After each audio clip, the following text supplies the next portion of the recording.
আসসালামু আলাইকুম। জয়যাত্রা টেলিভিশনের প্রবাস বার্তায় আপনাদের স্বাগত জানাচ্ছি আমি কামরুজ্জামান আলী। পুরো সংবাদ শুরু করব, তবে তার আগে জানিয়ে দিচ্ছি বার্তার শিরোনামগুলো। কাতারের রাজধানী দোহা থেকে বিমান বাংলাদেশ এয়ারলাইন্সের একটি চার্টার্ড ফ্লাইটে দেশে ফিরেছেন 416 বাংলাদেশি।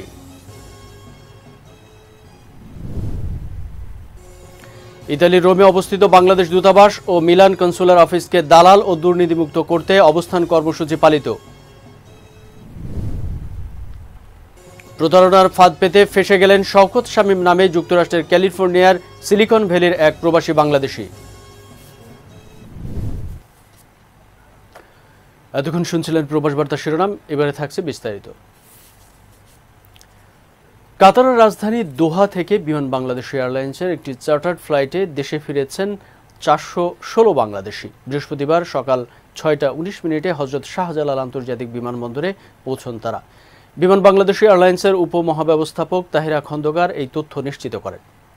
তিনি জানান, কোভিড-19 নেগেটিভ সার্টিফিকেট নিয়ে ভ্রমণ করায় কাউকে প্রাতিষ্ঠানিক কোয়ারেন্টাইনে থাকতে হয়নি। জানা গেছে, বৈশ্বিক মহামারী করোনার কাতারে আটকা পড়েছিলেন এই 416 বাংলাদেশি। দুদেশের মধ্যে ফ্লাইট চলাচল বন্ধ থাকায় তারা দেশে ফিরতে পারছিলেন না। উভয় দেশের সরকারের সহযোগিতায় বিমানের চার্টার্ড ফ্লাইটে তারা বৃহস্পতিবার দেশে ফেরেন।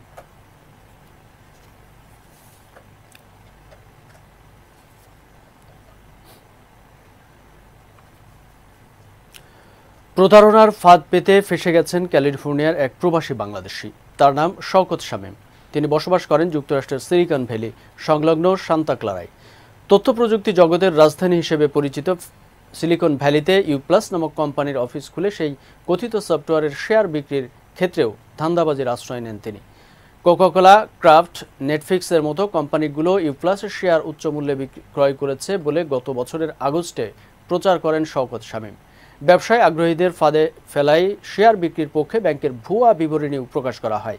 এভাবে প্রায় $17 মিলিয়ন হাতিয়ে নেওয়ার অভিযোগে শওকতের বিরুদ্ধে এফবিআই তদন্তের পর ক্যালিফোর্নিয়া ফেডারেল কোর্টে 17 জুলাই মামলা করেন। গত 21 জুলাই শওকত আদালতে গিয়ে আত্মসমর্পণ করেন। সিকিউরিটি অ্যান্ড এক্সচেঞ্জ কমিশনের পক্ষ থেকে আরও অভিযোগ করা হয়েছে, শওকত শামীম কোম্পানির আর্থিক পরিস্থিতি নিয়ে গত 7 বছরে অনেকবারই বিভ্রান্তিকর তথ্য দিয়ে বিনিয়োগকারীদের অর্থ জালিয়াতি করেছেন। মালয়েশিয়া সরকার 3 সেক্টরে বিদেশি কর্মীদের নিয়োগ দেবে বলে জানিয়েছে দেশটির উপ মানব সম্পদ মন্ত্রী আভাং হাশিম।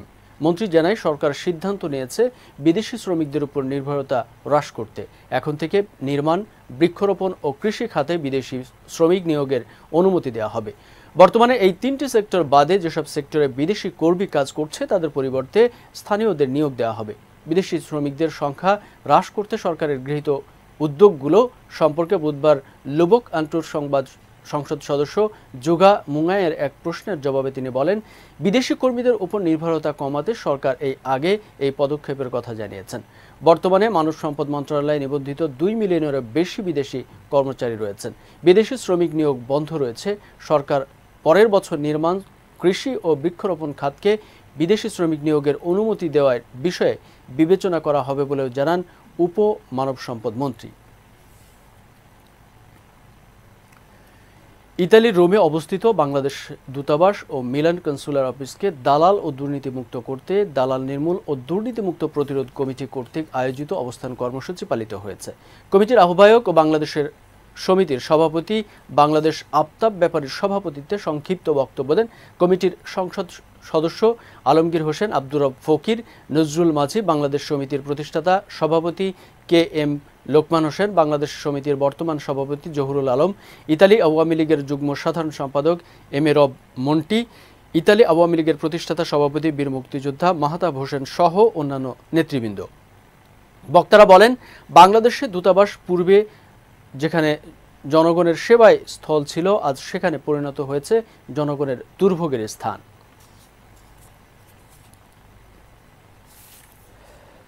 আবুধাবি আওয়ামী লীগ কেন্দ্রীয় কমিটির সভাপতি হাবিবুল হক হাবিবের নেতৃত্বে আমিরাতে নবনিযুক্ত বাংলাদেশের রাষ্ট্রদূত মোহাম্মদ আবু জাফরের সাথে সৌজন্য সাক্ষাৎ করেন।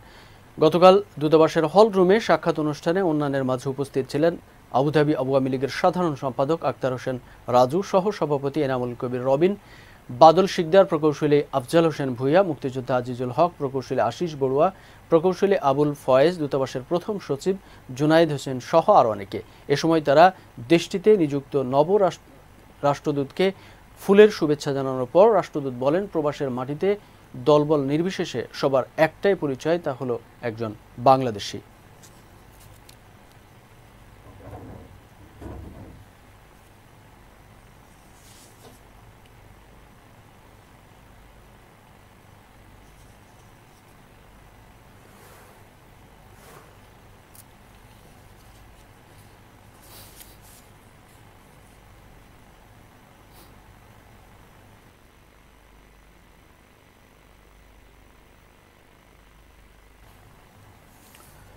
পবিত্র ঈদুল আজহা উপলক্ষে বাংলাদেশের জনপ্রিয় বেসরকারি টেলিভিশন জয়যাত্রা টেলিভিশনের দর্শক, সংবাদকর্মী ও শুভানুধ্যায়ী সহ সবাইকে শুভেচ্ছা জানিয়েছেন বাংলাদেশ দূতাবাস কাতারের রাষ্ট্রদূত আসুদ আহমদ।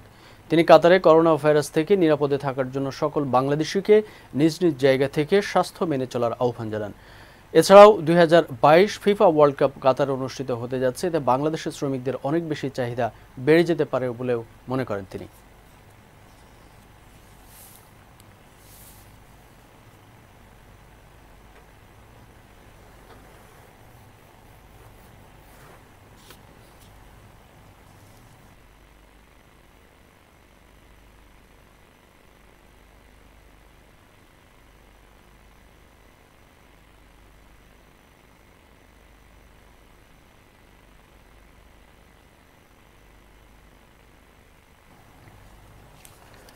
মহামারী করোনার প্রাদুর্ভাবে বিশ্ব আজ স্থবির। এমন পরিস্থিতিতেও থেমে নেই মুসলিম উম্মার ঈদ উদযাপন। ঈদুল আজহা মানে আল্লাহর সন্তুষ্টি লাভ করা পশু কোরবানির মাধ্যমে। করোনার প্রাদুর্ভাবে যদিও আর্থিক সংকটে মানুষজন, তবুও আল্লাহর সন্তুষ্টির আশায় মানুষ তার প্রিয় পশুগুলো আল্লাহর সন্তুষ্টির ওসিলায় কুরবানি দেবেন। বাংলাদেশের মতো কুয়েতে যত্রতত্র রাস্তাঘাটে গরুর হাট বসে না, নির্দিষ্ট এলাকায় পাওয়া যায় কোরবানির পশুগুলো, যেখানে গরু, ছাগল, দুম্বা লালন পালন করা হয় এবং সেখান থেকে সাধারণত পশুগুলো কিনে থাকেন। আর এই গরুর ফার্মগুলো সিটি থেকে বেশ খানিকটা দূরে অবস্থিত, তাই প্রবাসীরা সপরিবারে গরুর ফার্মে গিয়ে নিজেদের পছন্দ অনুসারে পশু কিনে থাকেন। আবদালি, আফরা, কেন্দ্র, চেবদি এই এলাকাগুলোতে ফার্ম অবস্থিত এবং এখান থেকেই যার যার পছন্দ অনুসারে পশুগুলো কিনে থাকেন।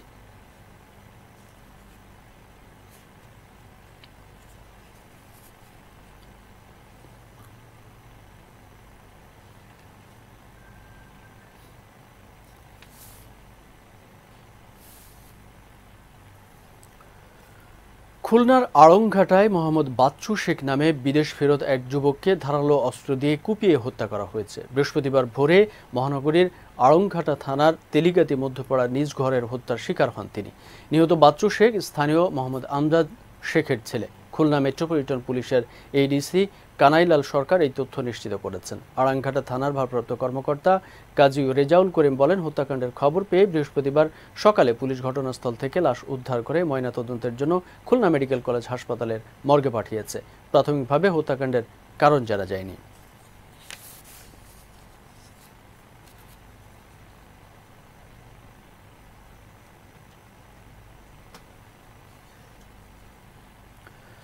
দর্শক, প্রবাসের আরও খবর জানতে এখন আমরা সরাসরি সংযুক্ত হব প্রবাসে।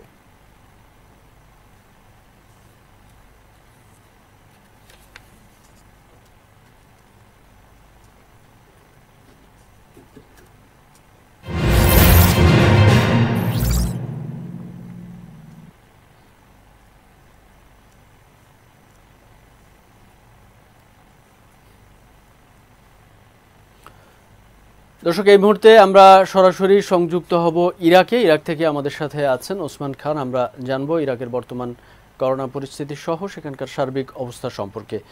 ওসমান খান, আপনি শুনতে পাচ্ছেন নিশ্চয়ই আমাকে? জি আরিফ ভাই, আমি আপনাকে শুনতে পাচ্ছি। অনেক ধন্যবাদ আপনাকে আমাদের সাথে সংযুক্ত হওয়ার জন্য।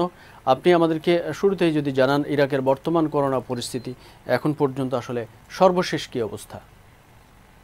ধন্যবাদ আরিফ ভাই, ধন্যবাদ জয়যাত্রা টেলিভিশনের সকল শ্রোতা দর্শককে। আর সেই সাথে আমি সকল প্রবাসী পক্ষ থেকে জয়যাত্রা পরিবারকে ঈদ মোবারক জানাচ্ছি। আরিফ ভাই, আমি এই মুহূর্তে করোনার যে আপডেটটা সেটা হলো এই পর্যন্ত 1,18,300 আক্রান্ত আর 4,603 মৃত্যুবরণ করেছে এ পর্যন্ত ইরাকে। করোনা পরিস্থিতি এ পর্যন্ত রেকর্ড ভঙ্গ করে দিয়েছে। গতকালকে 2,970 জন আক্রান্ত হয়েছে আরিফ ভাই এ পর্যন্ত ইরাকে।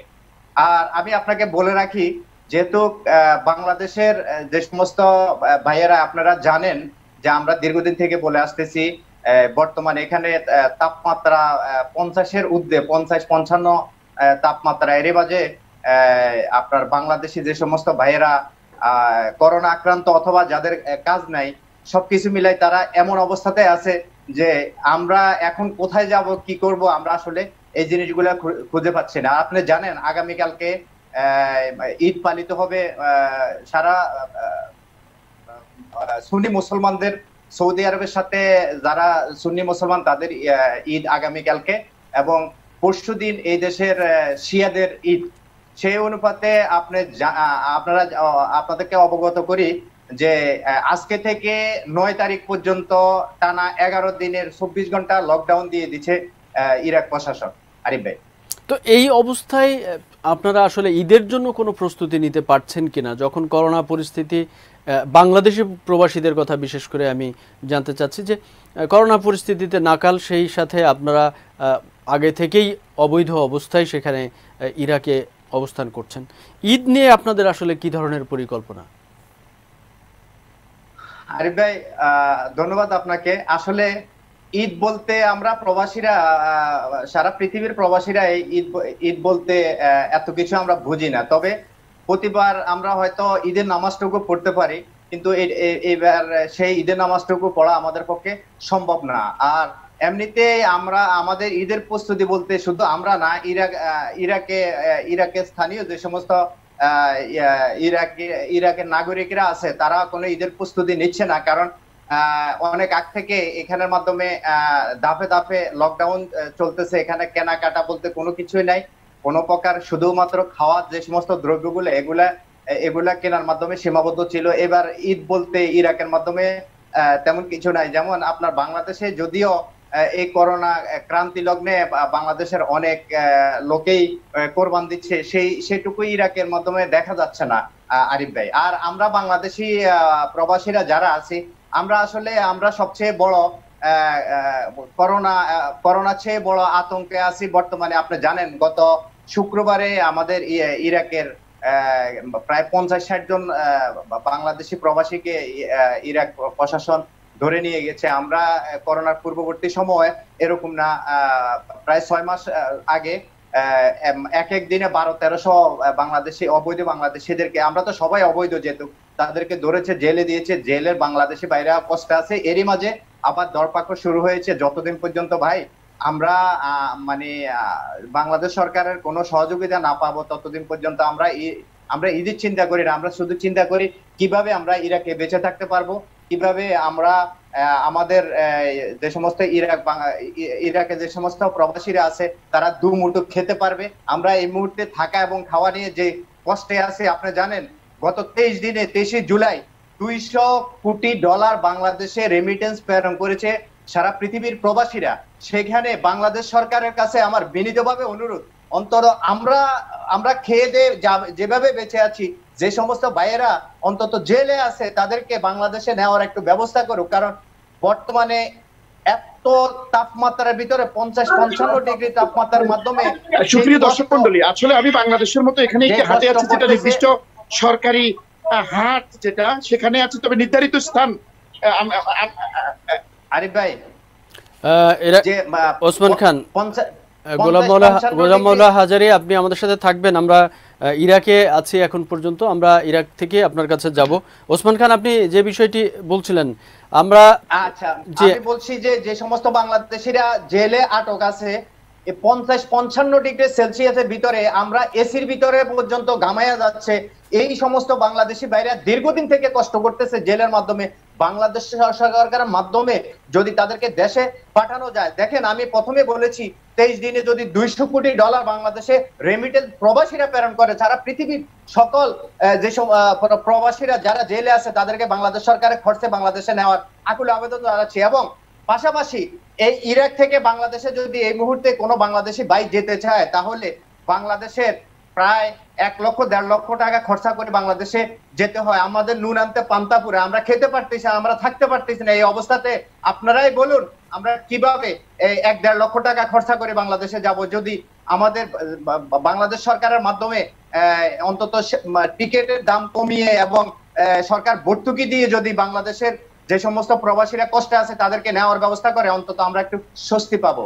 অনেক ধন্যবাদ ওসমান খান আপনাকে। আমরা আপনাদের যে দাবি, সেই দাবির সাথে আমরা একাত্মতা ঘোষণা করছি এবং সরকার নিশ্চয়ই কোনো পদক্ষেপ নেবেন আপনাদের ব্যাপারে, আসু সেই প্রত্যাশা রাখছি। ধন্যবাদ আপনাকে। আমরা এ পর্যায়ে যেতে চাই কাতারে। কাতার থেকে আমাদের সাথে সংযুক্ত হবেন গোলাম মাওলা হাজারি।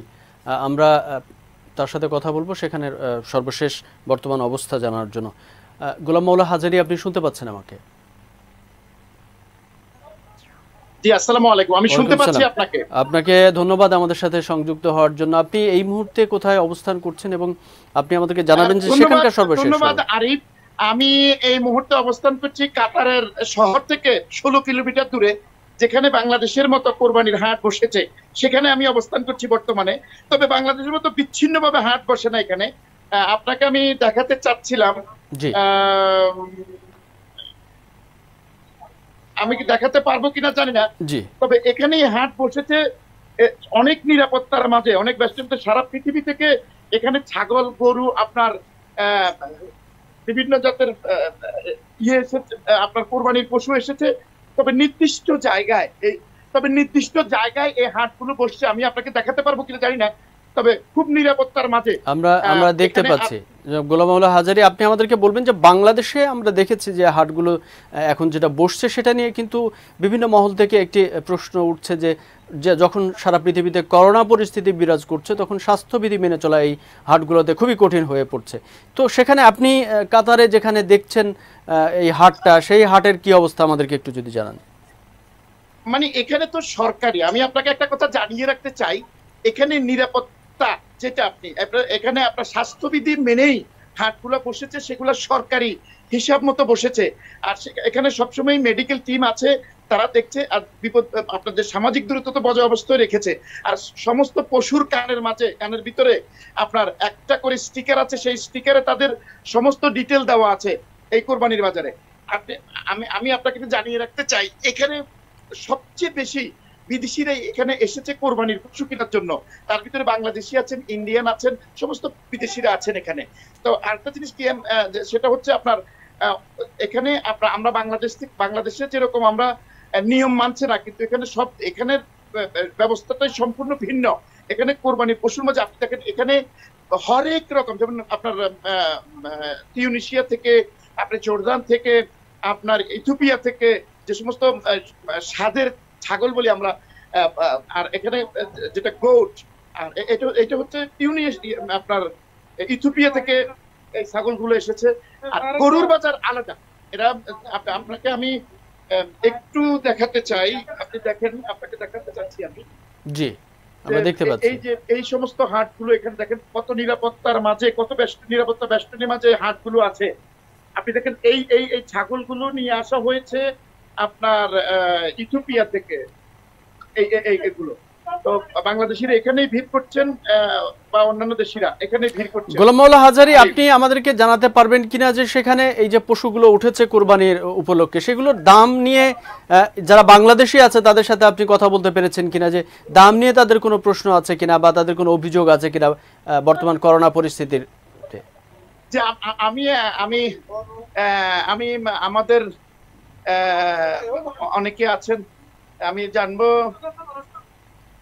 ভাই, আপনি বাংলাদেশি? আচ্ছা, আপনি বাংলাদেশি। আপনি এখান থেকে ছাগল কিনছেন, গরু ছাগল কিনছেন, আপনারা দামের প্রতি কোনো ইয়ে আছে? আপনারা কি সন্তুষ্ট? আলহামদুলিল্লাহ, আমরা সন্তুষ্ট। দামের প্রতি সমস্যা নেই। মানে এখানে তো মানে যে কোনো একটা মানে আপনার 1200 টাকা, হ্যাঁ 1200 টাকাটা ফিক্স রেট।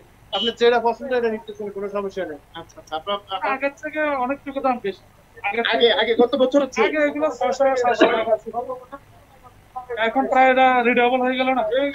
আপনারা জানেন যে যারা এখানে ব্যবসা আমাদের সাথে আছেন, সান সিটি গ্রুপের চেয়ারম্যান আসলে সম্মানিত চেয়ারম্যান সাহেব, আপনি তো আসসালামু আলাইকুম, জি ভালো আছেন?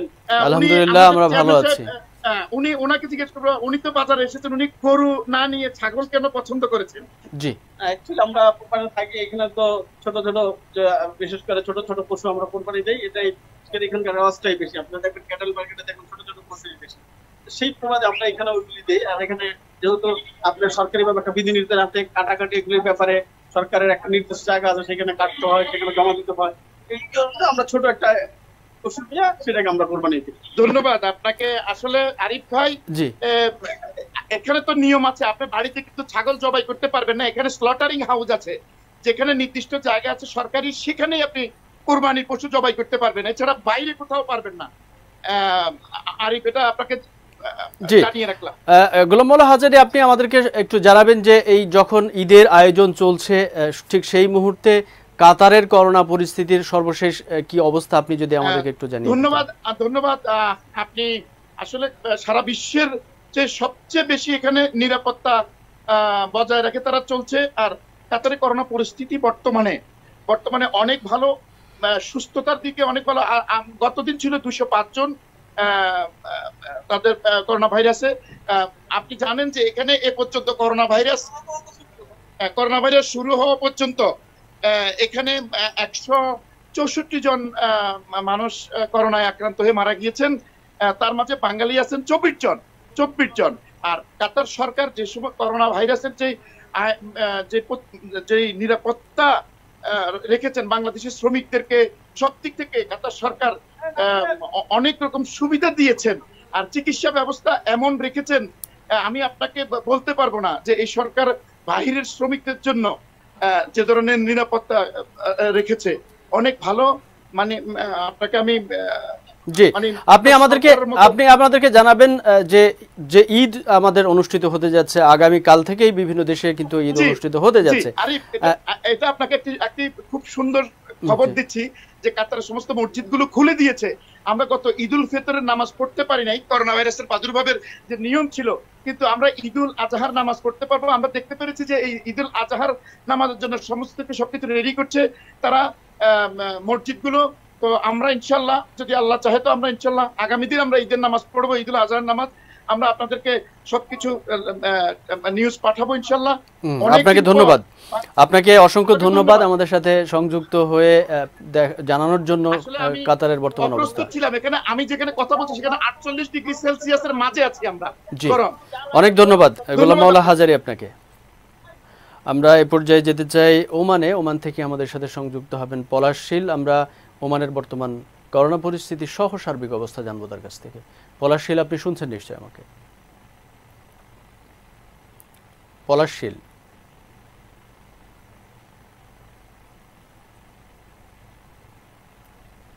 শীল, আপনি শুনতে পাচ্ছেন আমাকে?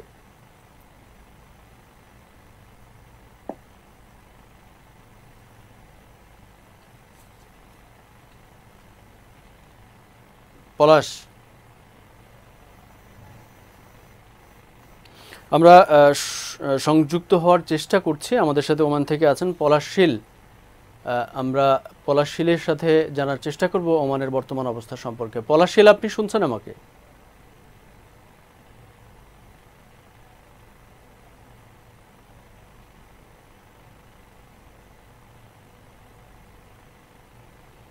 আমরা সংযুক্ত হওয়ার চেষ্টা করছি। ওমান থেকে আমাদের সাথে সংযুক্ত হবেন পলাশ শীল।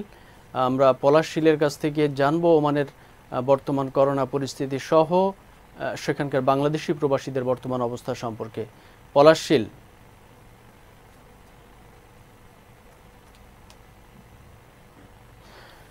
আমরা পলাশ শীলকে সংযুক্ত করতে পারছি না। আমরা এতক্ষণ কথা বলছিলাম, আমাদের সাথে সংযুক্ত ছিলেন প্রবাসীরা।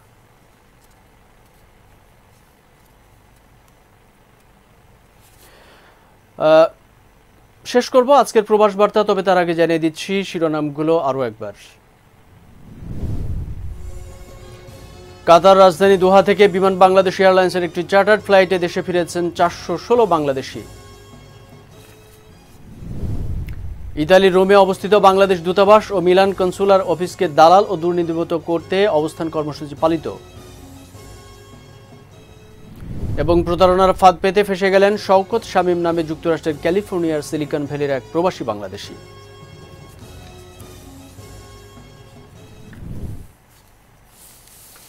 এই ছিল এখনকার মতো প্রবাস বার্তা। আমাদের পরবর্তী বার্তা দেখার আমন্ত্রণ রইল। প্রবাসের সব খবর জানতে চোখ রাখুন জয়যাত্রা টেলিভিশনে। এতক্ষণ আমাদের সঙ্গে থাকার জন্য ধন্যবাদ। আল্লাহ হাফিজ।